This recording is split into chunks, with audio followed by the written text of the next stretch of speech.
This segment of Naperville Sports Weekly is brought to you by the Daily Herald. Well, Chaz, it seemed like you guys dropped the first round game at York and kind of go on a little bit. I believe it was a 5-game winning streak from there. You guys been playing your best basketball of the season. What's kind of been the difference once the calendar's kind of changed to January and you guys have started to really play well? I just think it has to do a lot with them just playing together. They play for each other.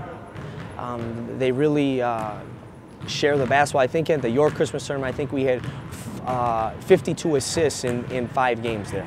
So I mean, just sharing the basketball and just running our system and just sticking to what we do and just really buying into the defensive end of the floor.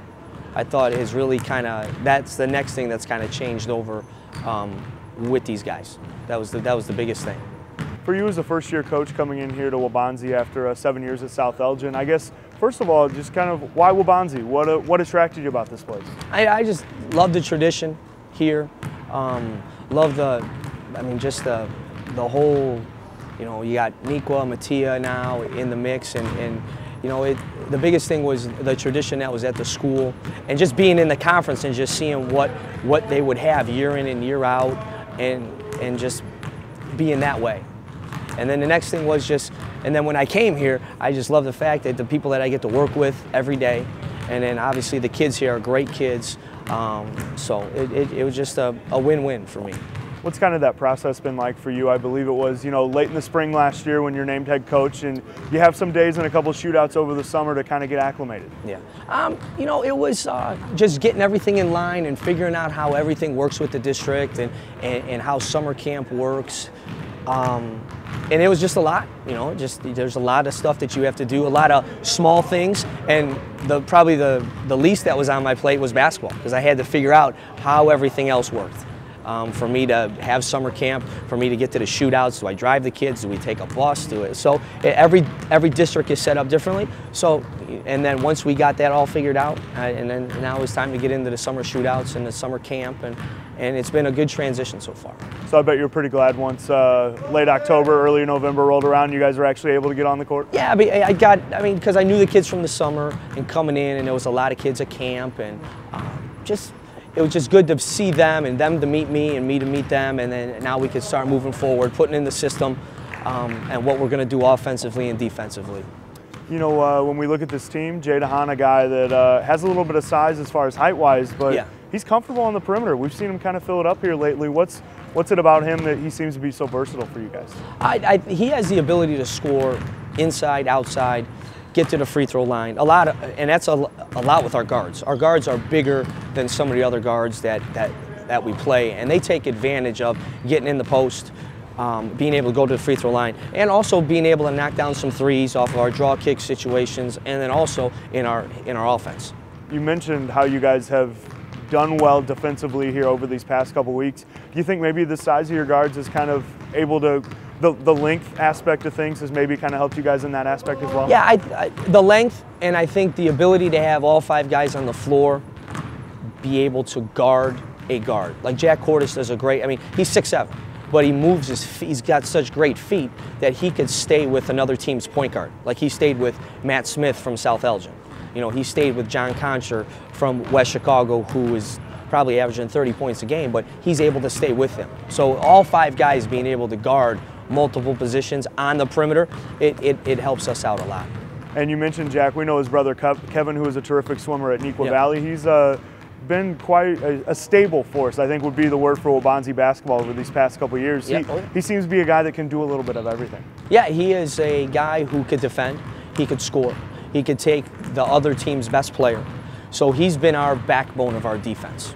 And that's what been said from day one. His role is he's going to be the quarterback of our defense, and how we go is how Jack goes on the defensive end of the floor. Who are some of the other guys that have kind of helped glue this thing together for you guys here? Everybody. Everybody here. Everybody contributes in practice. Everybody goes through the scouting report. Everybody's running the other team's actions. Just like some of our other guys, Nick and Chris Carcasis, Matt Jalamis. Those guys kind of get into it, and those are our starters. And then the rest of the guys, they do a great job of getting us ready to play against that team's offense or defense, depending on what's going on. But everybody contributes in practice. Everybody contributes in film. Everybody contributes throughout the entire program. You got a decent amount of upperclassmen that have been through the varsity ringer at least. How valuable is that to you as kind of a first-year coach here, that, you know, some of those guys from the underclass levels can kind of look at these guys that have kind of been a stabilizing force a little bit? I think they see them as role models. Like a Jack's been here for 3 years, you know, Jay and Matt Jalamis and Nick are seniors, with Chris being our only junior in our starting lineup. But, you know, those seniors, they do a great job in the locker room getting the players to buy in. Because if they didn't buy in, those other guys wouldn't buy in.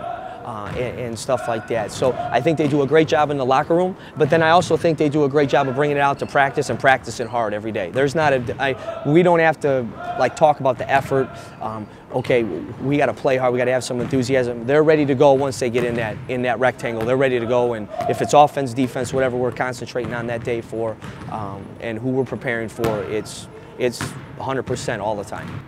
Now, Chaz, between your time at South Elgin, you've had plenty of time in this conference. We've seen some conference shuffling, you know, and there's more to come. Yeah. Does that affect what you guys do day to day at all? I would imagine it probably doesn't, but no. when you look at the schedule, maybe year in, year out. No, we're just gonna. I mean, we prepare for every game like it's a championship game, no matter who we're playing, where we are, if we're on the road or if we're home. Everything stays the same, because you don't want to get into that. Okay, well, we need to prepare for these guys because it's our rival. And then all of a sudden now you don't want to prepare for a team that might not be as good as our rival. But, you know, then you start saying, okay, well now we're going to only prepare for them and not for these guys. And we didn't want that. We want to stay consistent throughout the entire process of how we put in our system, how we run our system, and that's how we're going to do it. Now, you guys have seen South Elgin twice already this year. You know, you're a former school, and I know this last week after you guys faced, one of the players after the game said, you know, Coach had kind of told us it's not about him versus South Elgin. You know, it's about Waubonsie versus South Elgin. Yeah. How was it about getting kind of the group to approach those two games just like that? I felt that it's so much like when you're a coach and you're going to play a conference team, and you came from that school, like it was gonna, like they thought maybe I was gonna coach in practice differently than we would prepare for somebody else, and it wasn't. It was the same. I said, it's not about me, guys, and it's never gonna be about me. I mean, I'm not an ego type of guy who's gonna say, hey, we gotta win this one at South Elgin. We're just gonna come out, we're gonna play our game, we're gonna run our system, and that's what we're gonna do. There was no extra film, there was no extra practice. It was the same thing since day one. And we just tried to keep it the same for everybody because we want to treat everybody like it's a championship game. Definitely.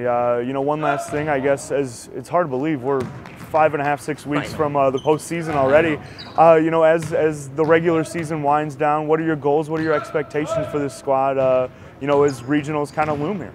Yeah, I mean, we're just taking one game at a time. I mean, just taking it one game. Every win is a notch in our belt for the regional and our seeding and everything like that. So the more we consistently stay in tune what's going on with us and how we are preparing, it's only going to help us in the long run with stuff that we're doing. So I would say that we're just taking it one game at a time, one practice at a time, because, you know, like this Friday we have Bartlett. You know, on Tuesday we have Nequa. We're not even looking towards Nequa because we got to get Bartlett first. I mean, Bartlett's our next game, and that's who we're preparing for these next 2 days, and we'll see what happens on Friday. For sure. Well, we appreciate the time. We'll let you get back to it. Thanks a lot. No, thank you very much.